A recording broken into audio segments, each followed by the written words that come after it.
그동안 우리가 하나님의 말씀 앞에 서는 자세 중요성을 살펴봤는데 다윗의 자세를 살펴봤고 시편 119편 기자의 자세를 살펴보면서 하나님께서 정말 우리에게 너무나 또렷하게 하나님의 뜻을 보이시는 좋은 시간이었습니다. 그러면서 그럼 우리가 성경을 통해서 소위 하나님의 음성을 들어야 되는데 하나님의 음성을 듣는다는 말이 뭐냐? 그거를 지난번 이 부분 살펴볼 때 제목의 한마디로 요약해서 말씀드렸습니다. 하나님은 성경을 통해 성령님에 의해 하나님 자신과 목적과 길을 우리에게 계시하신다. 그러니까 하나님께서 성령을 통해, 그러니까 성령님에 의해 성령을 통해 하나님 자신과 목적과 길을 계시하시는데 우리 마음을 열어 깨닫게 하시는데 이것이 하나님께서 우리에게 말씀하신 것이죠. 그러면서 우리가 지난번에 하나님은 오늘날 성령님에 의해 말씀하신다. 하나님은 하나님 자신과 하나님 목적과 길을 계시하신다.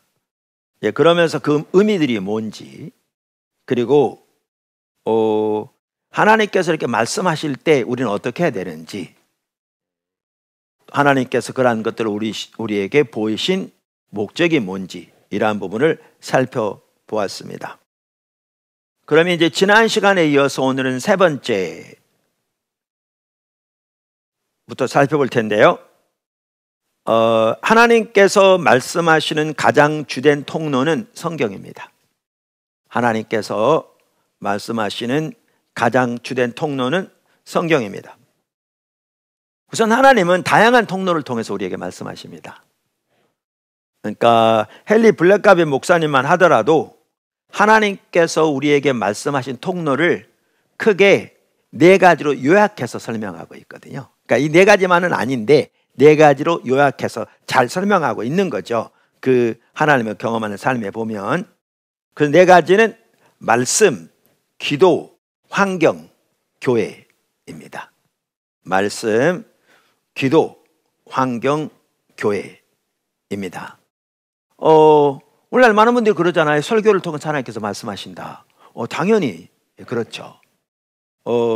이렇게 다양한 통로를 통해서 말씀하시는데 그 중에서도 하나님께서 말씀하시는 가장 주된 통로는 당연히 성경입니다. 그리고 다른 통로를 통해서 소위 우리가 들은 그 음성을 우리가 성경을 통해서 분별해야 합니다.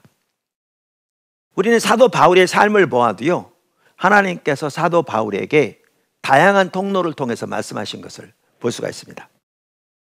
우선 어떤 때는요, 예수님께서 직접 나타나서 말씀하셨습니다. 그러니까 다메섹 도상, 사실 그 외 다른 부분에서도 예수님께 직접 나타나셔서 바울에게 말씀하신 내용이 나오는데요, 다메섹 도상에서 말씀하신 것만 보아도 이렇습니다.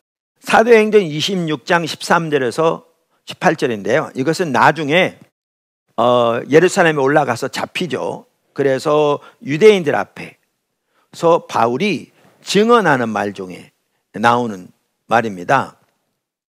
그리고 아그리파 왕 앞에서 여러 그 당시 왕들과 고위 관료들 앞에서 증언하면서 나온 말들인데요. 13절 이렇게 말합니다. 사도행전 26장 왕이여 정언하되어 길에서 보니 하늘로부터 해보다 더 밝은 빛이 나와 내 동행하는 동행들을 둘러 비추는지라.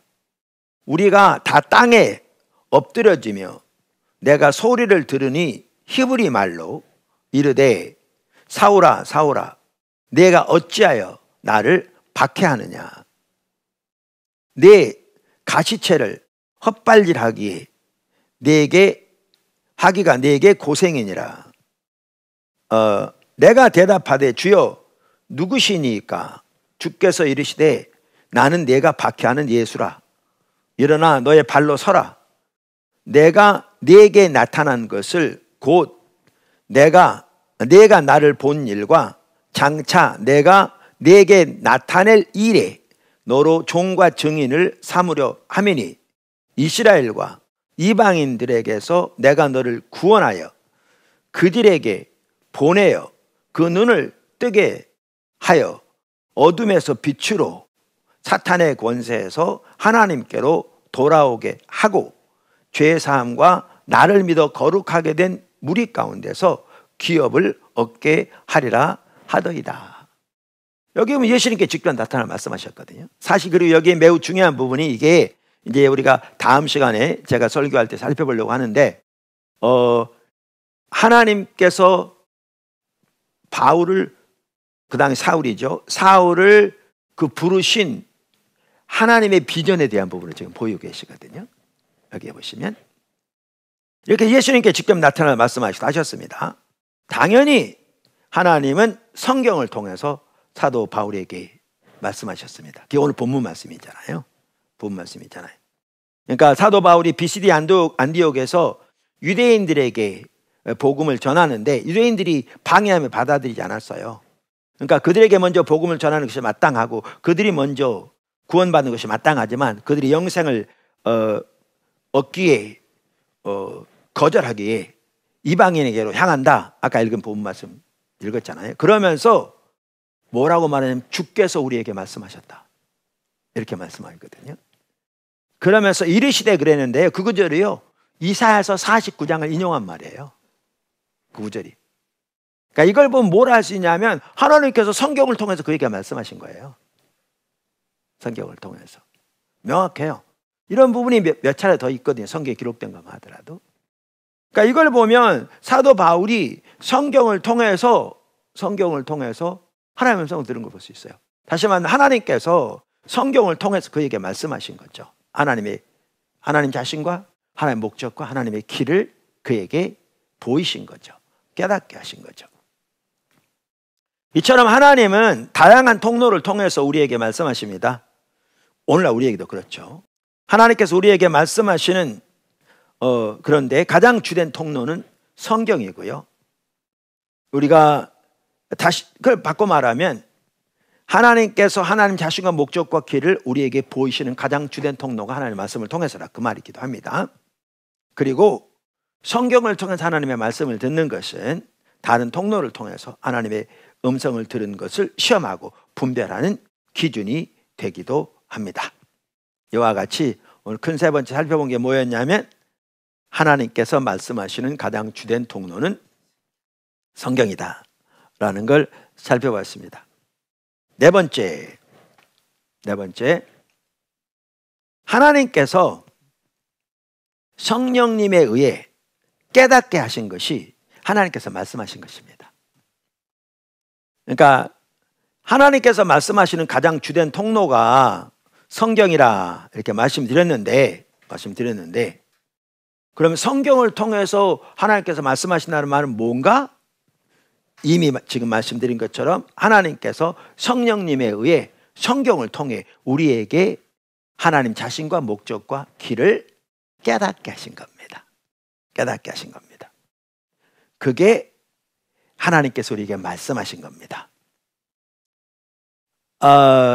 우리가 이미 시편 119편 기자의 그 자세를 살펴보면서 얼마나 그가 지나치리만큼 반복적으로 하나님께 하나님의 목적과 길을 그리고 하나님을 깨닫게 더 알게 해달라고 기도하고 갈망했는지를 이미 살펴보았잖아요. 이미 살펴보았죠. 우리가 에베소서 1장 17절에서도 이 부분을 잘 볼 수 있거든요. 에베소 1장 17절에서도 여러 번 본 구절입니다. 그래서 이렇게 말합니다. 우리 주 예수 그리스도의 하나님 영광의 아버지께서 지혜와 계시의 영을 너에게 주사. 이건 성령을 가리키거든요. 지혜와 계시의 영을 너에게 주사. 하나님을 알게 하시고. 그러니까 이 구절을 보면요, 그 에베소 교회에 보낸 편지잖아요. 그러니까 이미 예수를 믿어 하나님의 백성이 된 에베소 교회에 보낸 편지 중에 에베소 교회를 위한 기도가 지금 여기 기록되어 있는 거잖아요. 그러니까 과거 우리가 개역 한글에는 여기에 뭐라고 되어 있었냐면 지혜와 계시의 정신을 너에게 주사 이렇게 되어 있었어요. 뭐냐 하면 여기에 헬라어의 영이란 단어는 흔히 우리가 푸뉴마라고 그러는데 그 성령을 가리키기도 하고 우리 인간의 영을 가리키기도 하거든요. 바람이나 호흡을 가리키기도 하고요. 근데 영어만 하더라도 보면 똑같은 영이라는 단어인데 성령을 가리킬 때는 대문자를 써요. 스피릿이라는. 그리고 인간을 영을 가리킬 때는 소문자를 써요. 구분하기 위해서. 이렇게 스피릿. 그런데 헬라어에는 하나님의 영을 가리킬 때도 소문자를 쓰고요. 인간의 영을 가리킬 때도 소문자를 써요. 그러니까 이 단어가 하나님의 영을 가리키는지 인간의 영을 가리키는지는 이제 성경을 번역한 학자들의 몫이에요. 그걸 올바로 이해하는데 학자들의 몫이에요. 그런데 이전 성경에는 이게 지혜와 계시의 정신이라고 번역되어 있으니까 인간의 영으로 번역한 거죠. 그럼 왜 그렇겠어요? 쉽죠. 예수를 믿은 성도들에게 보낸 편지인데 예수를 믿으면 성령님이 우리 속에 와 계시잖아요, 이미. 근데 성령님이 와 계시는데 무슨 성령을 또 달라고 기도하느냐? 그러니까 그들의 신학이 안 맞으니까 이렇게 번역한 거예요. 근데 개정 성경에는 올바로 영어로 바꿨거든요, 성령으로. 그리고 많은 영어 성경을 보세요. 성령을 가리켜요. 왜냐하면 지속적인 성령 역사를 볼 수 있어요. 더 나아가 지혜와 계시형을 너희에게 주사 하나님을 알게 하시고, 그러니까 하나님을 안다는 말의 의미를 올바로 이해하지 못한 오늘 너무나 많은 성도들은, 우리 화요일에 오신 한 성도가 본교에 돌아가서 구역예배 때 기도 제목을 나누면서 하나님을 더 알기 원한다고 그랬더니 옆에 있는 분들이 그러더래잖아요. 집사님, 아직도 하나님도 몰라? 그러더래잖아요. 그러니까 하나님을 안다는 말의 의미 자체가 가려진 거죠. 근데 하나님을 안다는 말의 의미를 올바로 이해하면 지속적으로 하나님을 알기를 추구하는 것이 우리의 신앙이거든요. 여러 번 살펴본 대로. 그래서 지금 사도 바울만 하더라도 그 에베소 교회를 위해서, 교회를 위해 기도하면서 지혜와 계시 영을 주셔서 하나님을 더 알게 해달라고 기도하는 거거든요. 여기에 보면. 자, 그러면서 뿐만 아니라 뭐라고 그래요? 하나님을 알게 하시고 18절, 너의 마음의 눈을 밝히사 그의 부르심의 소망이 무엇이며 성도 안에서 그 기업의 영광의 풍성함이 무엇이며 그의 힘의 위력으로 역사하심을 따라 믿는 우리에게 베푸신 능력의 지극히 크심이 어떠한 것을 너희로 알게 하시기를 구하노라. 자, 그럼 여기 보시면 지혜와 계시형을 주셔서 하나님을 알게 하실 뿐만 아니라 너희의 마음 눈을 밝혀서 하나님이 너에게 주신 이러한 은혜들을 너희가 알게 하기를 구한다. 그럴 때 이 안다는 말이 지적으로 아는 말이었겠냐 그 말이죠. 전혀 아니죠. 그럼 뭐예요? 영적으로 아는 거였겠죠. 다시 말하면 뭐예요? 성령님의 후에 우리의 마음 눈을 열어 깨닫게 하시는 것을 말하는 거죠. 이게 결국 하나님의 음성을 듣는 거예요. 이게 그 당시에 그 아데미 신을 믿는 종교가 근동 아시아 지역에 매우 퍼져 있었던 걸 짐작할 수 있거든요. 고고학자들이 지금까지 이 발굴한 것만 하더라도 아데미 신전이 32개나 된대잖아요. 지금까지 발굴한 것만 하더라도. 그리고 특별히 에베소 외곽에 있었던 것은 뭐죠?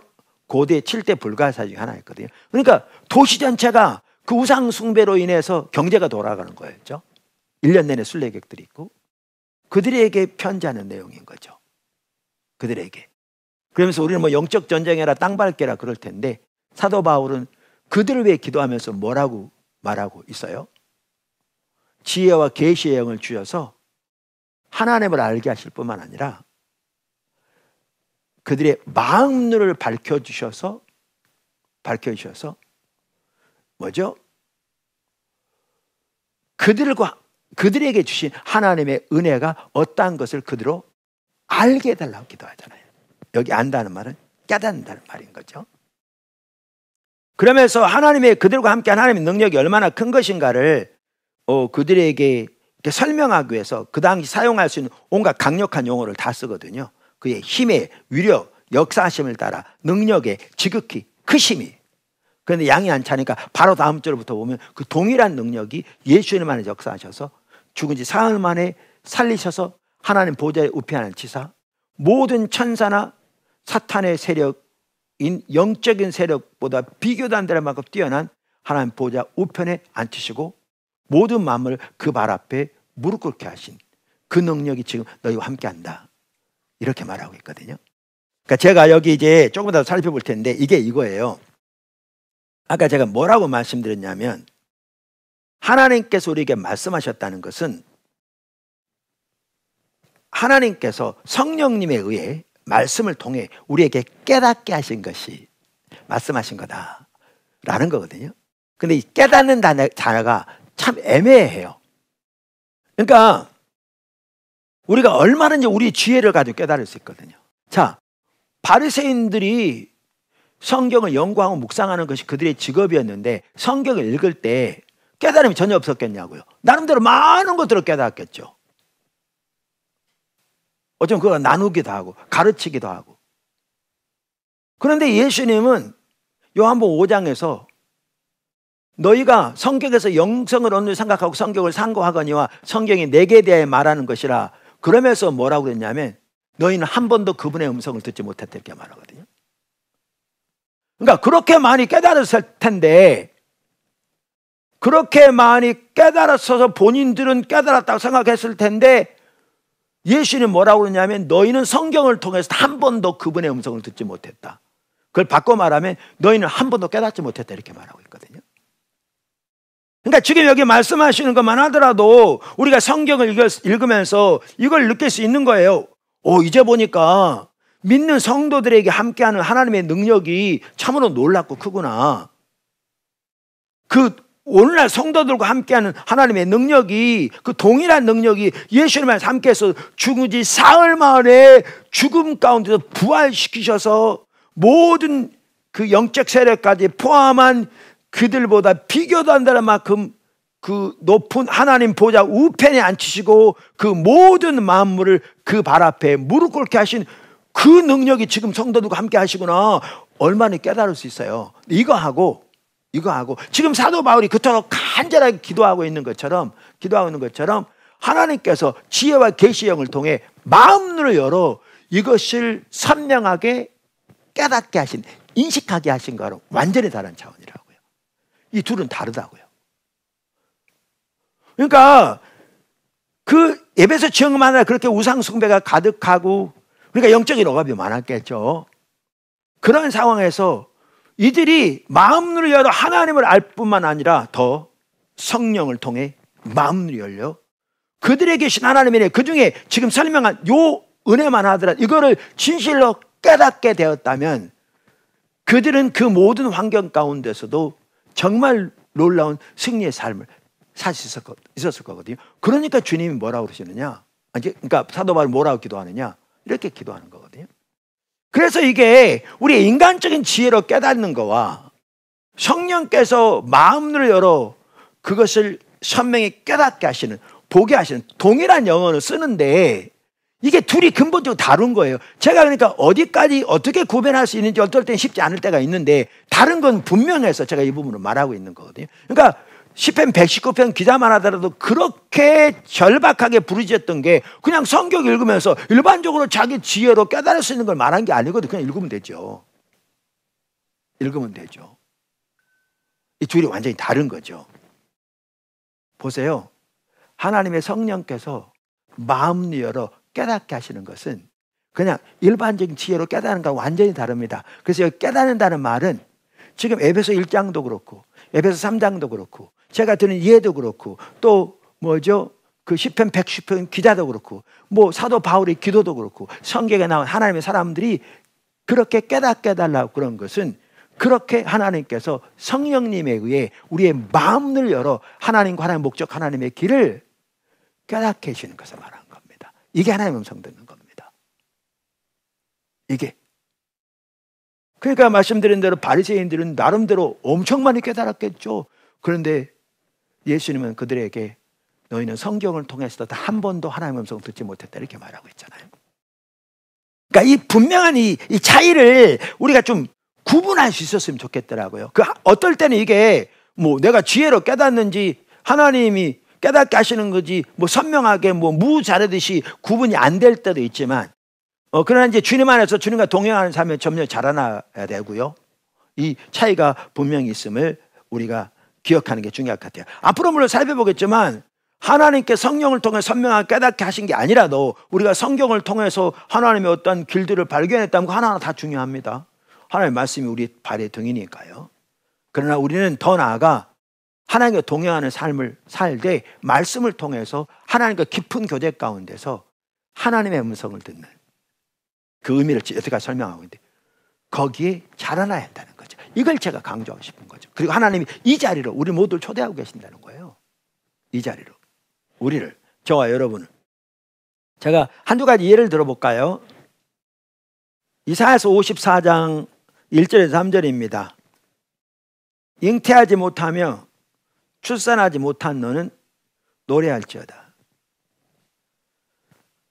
산고를 겪지 못한 너는 외쳐 노래할지어다. 이는 홀로 된 여인의 자식이 남편 있는 자의 자식보다 많음이라 여호와께서 말씀하셨느니라. 내 장막터를 넓히며 내 처소의 휘장을 아끼지 말고 널리 펴되 너희 줄을 길게 하며 너희 말뚝을 견고히 할지어다. 이는 내가 좌우로 퍼지며 내 자손은 열방을 얻으며 황폐한 성읍들을 사람 살 곳이 되게 할 것입니다. 그러니까 제가 이게 아주 중요해서 성경책에 써놨는데요. 1999년 5월 19일 성경 읽는 중에 하나님께서 이 구절을 저에게 주신다는 걸 또렷하게 알겠더라고요. 분명하게. 그 당시에 포도나무 교회가 정든마을 한진 8다시 3층에 있다가 그 지하 전체를 주신다고 해서 기도하고 헌금하면서 이렇게 모금하고 있었거든요. 그래서 여기에 보면 내 장막터를 넓히며 처소 휘장을 아끼지 말라 그러니까 하나님께 지하 주실 거라고 그 말씀인 줄 알았어요. 지하 주셨어요. 그런데 나중에 제가 십자가 복음의 유업이나 다랑한 책에서 말한 것처럼 갈라디아 4장을 보니까 갈라디아 4장에 보면 이 구절을 인용하면서 사도 바울이 이게 십자가 복음에 주신 유업인 것을 명확하게 말하고 있더라고요. 그러면서 하나님께서 그때 말씀하신 내용을 더 선명하게 알게 되었죠. 포도나무 교회를 그동안 철저하게 십자가 복음에 세워지도록 인도해 오셨는데 하나님께서 이제 이사야 54장에 예언된 십자가 복음의 유업을 주시겠다는 말씀인 거죠. 그 중에 하나가 열방인 거죠. 너무나 놀라운 사실이요. 나는 그때는 몰랐어요. 한참 후에 해외선교위원회에서 해외선교주일에 저에게 저녁에 설교해달라고 부탁을 해서 그동안 하나님께서 해외선교위원회는 어떻게 인도하셨지? 또 포도나무교회 해외선교를 어떻게 인도하셨지? 쭉 자료를 정리하다 보니까요. 깜짝 놀란 게 있었어요. 그게 뭐냐 하면 하나님께서 해외선교 맨 처음에 필리핀을 여셨는데 필리핀 처음 가게 된 게 바로 그 해였더라고요. 1999년 5월 19일에 이 말씀을 주셨는데 1999년 11월인가 열방을 여시기 시작한 거였거든요. 그러면서 아까 읽은 3절에 보면 매우 중요한 내용인 거죠. 자손은 열방을 얻으며 황폐한 성읍들을 사람 살 곳이 되게 할 거라. 열방 가운데 회복의 역사를 위해서 쓰여질 걸 말하는 거죠. 간단한 내용 같죠? 아니요. 저 같은 경우에 그리고 저는 우리 모두에게 말씀하시고 확신하는데요. 하나님께서 우리를 이끌어 가시면서 하나님이 하시고자 하는 일을 선명히 보이신 하나의 사건인 거죠. 그리고 실제로 그 일들을 하고 계신 거죠. 이것들을 이렇게 하나님의 말씀을 통해 깨닫고 하나님의 의중을 발견하고 또 하나님이 하실 일들을 기대하고 이건 매우 중요하거든요. 매우 중요하거든요. 한 가지 더 예를 드릴까요? 여호수아 1장 1절부터 9절인데요. 오늘 성경 구절 많이 읽죠? 많이 읽는 게 좋아요. 한번 쭉 읽어볼게요. 여호와의 종 모세가 죽은 후에 여호와께서 모세의 수종자 눈의 아들 여호수아에게 말씀하여 이르시되 내 종 모세가 죽었으니 이제 너는 이 모든 백성과 더불어 일어나 요단을 건너 내가 그들 곧 이스라엘 자손에게 주는 그 땅으로 가라. 내가 모세에게 말한 바와 같이 너희 발바닥으로 밟는 곳은 모두 내가 너희에게 주었노니 이미 주었다는 거죠. 완료형이죠. 반드시 하실 거라 그 말입니다. 곧 광야와 이 레바논에서부터 큰 강, 곧 유브라데 강까지 핵족속의 온 땅과 또 해지는 쪽 대해까지 너 영토가 되리라. 내 평생에 너를 능히 대적할 자가 없으리니 내가 모세와 함께 있었던 것 같이 너와 함께 있을 것임이니라. 내가 너를 떠나지 아니하며 버리지 아니하리니 강하고 담대하라. 너는 내가 그들의 너는 내가 그들의 조상에게 맹세하여 그들에게 주리라 한 땅을 이 백성에게 차지하게 하리라. 오직 강하고 극히 담대하여 나의 종 모세가 내게 명령한 그 율법을 다 지켜 행하고 우로나 좌우로나 치우치지 말라. 그리하면 어디로 가든지 형통하리니 이 율법책을 내 입에서 떠나지 말게 하며 주야로 그것을 묵상하여 그 안에 기록된 대로 다 지켜 행하라. 그리하면 내 길이 평탄하게 될 것이며 내가 형통하리라. 내가 내게 명령한 것이 아니냐. 강하고 담대하라. 두려워하지 말라. 말며 놀라지 말라. 내가 어디로 가든지 내 하나님 여호와가 너와 함께 하느니라.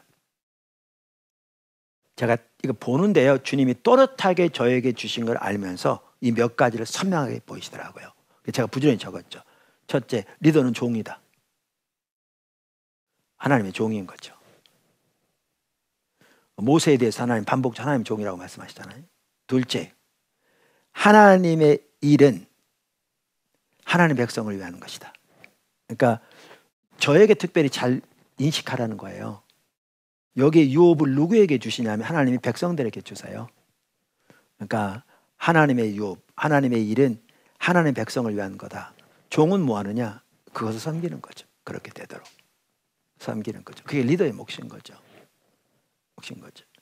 종은, 종의 유일한 유업은 하나님 그분이다. 그리고 그것이면 충분하다. 넷째, 하나님께서 약속하실지라도 그것을 가서 취해야 한다. 이미 주었다고 그랬잖아요. 그렇지만 그 다음에 전쟁이 있거든요. 전투. 그러니까 그냥 주셨으니까 안일하게 있다고 되는 게 아닌 거죠. 그만큼 성령의 인도를 따라 힘을 다해 우리가 하나님 뜻이 이루어지도록 함께 해야 되는 거죠.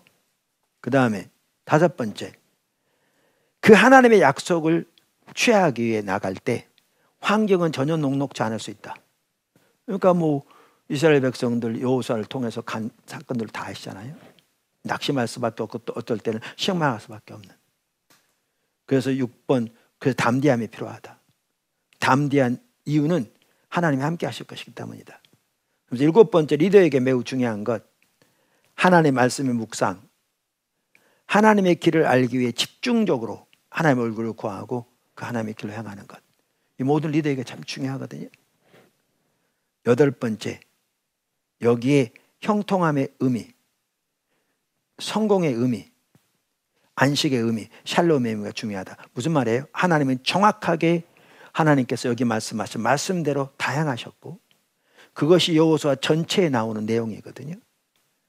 그래서 성경에 보면 하나님께서 약속하신 것은 단 하나도 남김없이 그렇게 하신 걸 볼 수 있어요. 이게 형통함입니다.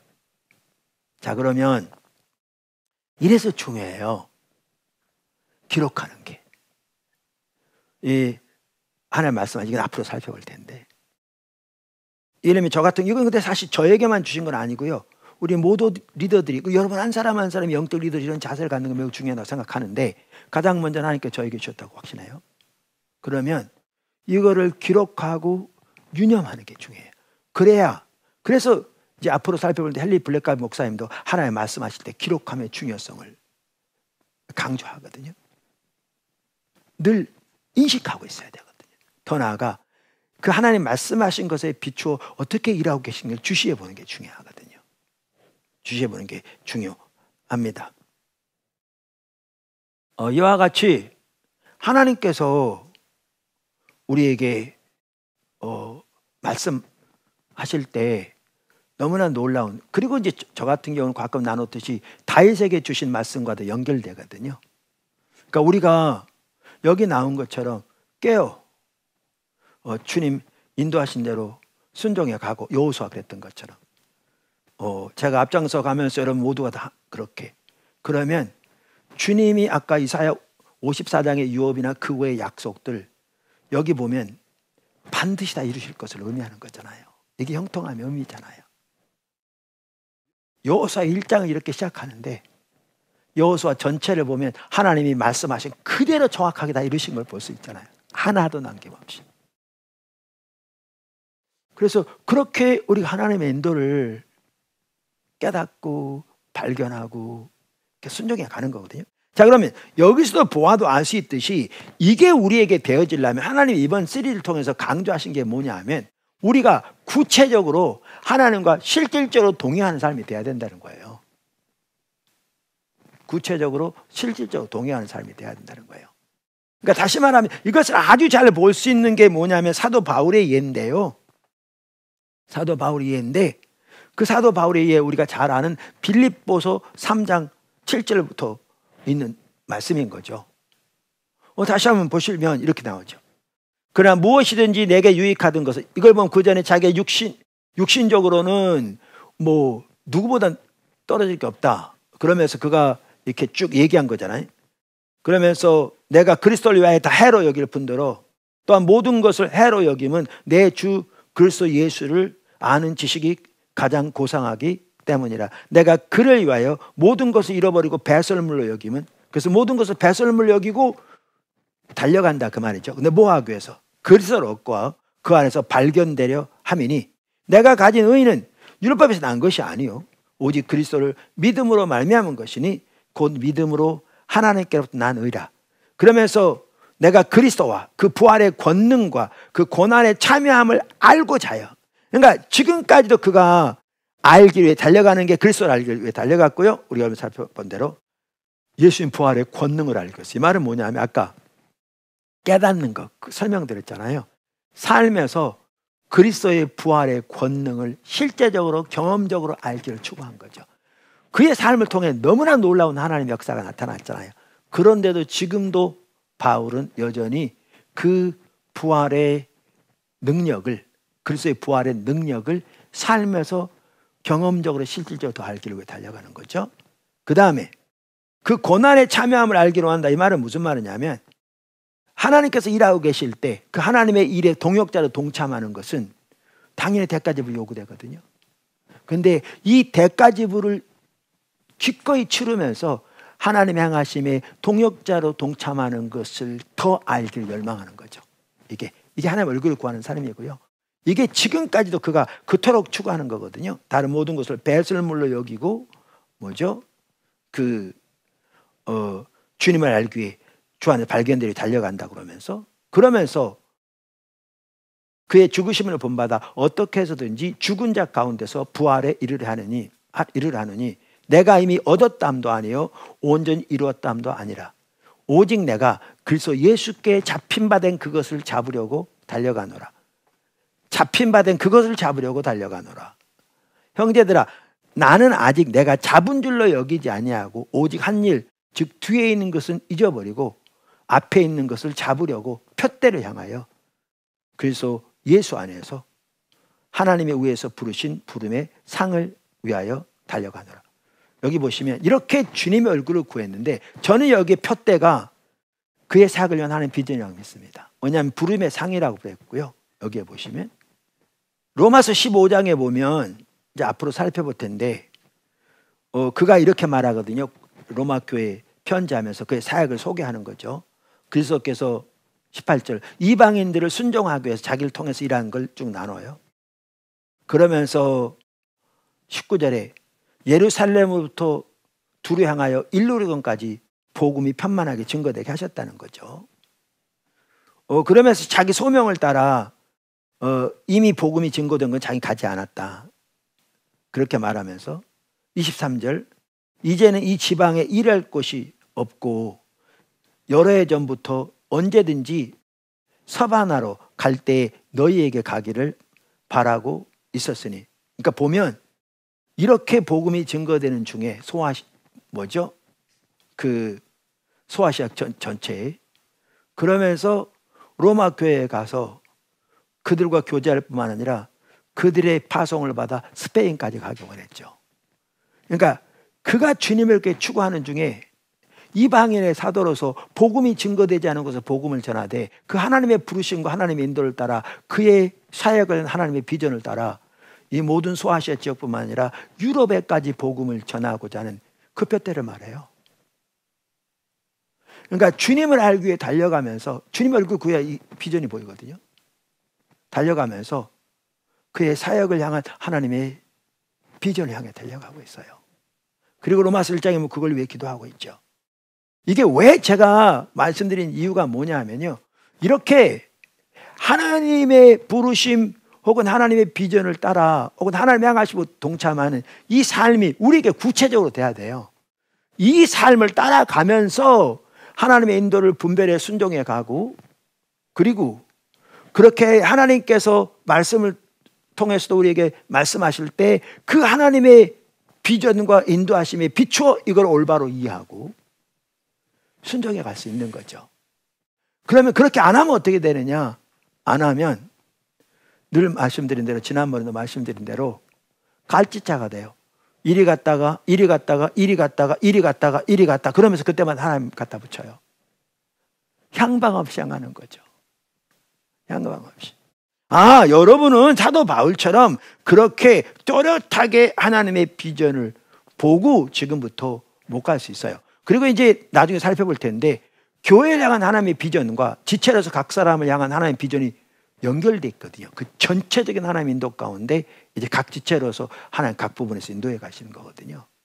그러나 분명한 한 가지는 여러분 모두가 다 그렇게 하나님과의 관계에서 주님 얼굴을 구하는 중에 주님의 목적, 전체 교회를 인도해 가신 하나님의 비전, 그 안에서 자기의 인도하신 비전을 따라 구체적으로 동행하는 사람이 돼야 돼요. 구체적으로. 그래서 제가 말씀드리잖아요.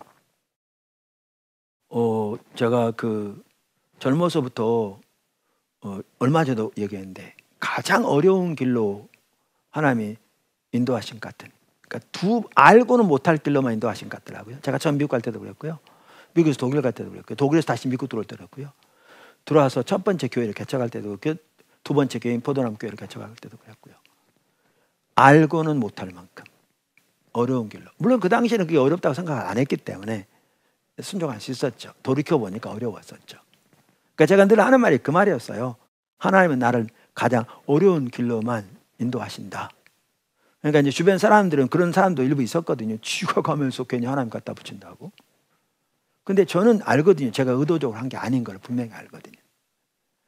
근데 그렇게 했었는데 돌아보니까요, 하나님이 믿음에 의한 삶을 집중 코스로 훈련시킨 것 같더라고요. 그러니까 그게 있었기 때문에 제가 오늘이 있고요. 그걸 통해서 믿음에 의한 삶이 훈련됐기 때문에 그 이후로 믿음에 의한 삶에서 제가 다룬 것처럼 하나님께서 인도하실 때 믿음으로 순종할 수 있었거든요. 제가 나누고자 하는 게 이거예요. 제가 그런 삶을 젊어서부터 살았거든요. 젊어서부터. 그러니까 20대 초반. 그러니까 뭐 지금처럼 전체적인 하나님 비전이 떨어지고 보이기 전이라도 하나님의 인도하심을 따라 구체적으로 따라가는, 그렇게 가다 보니까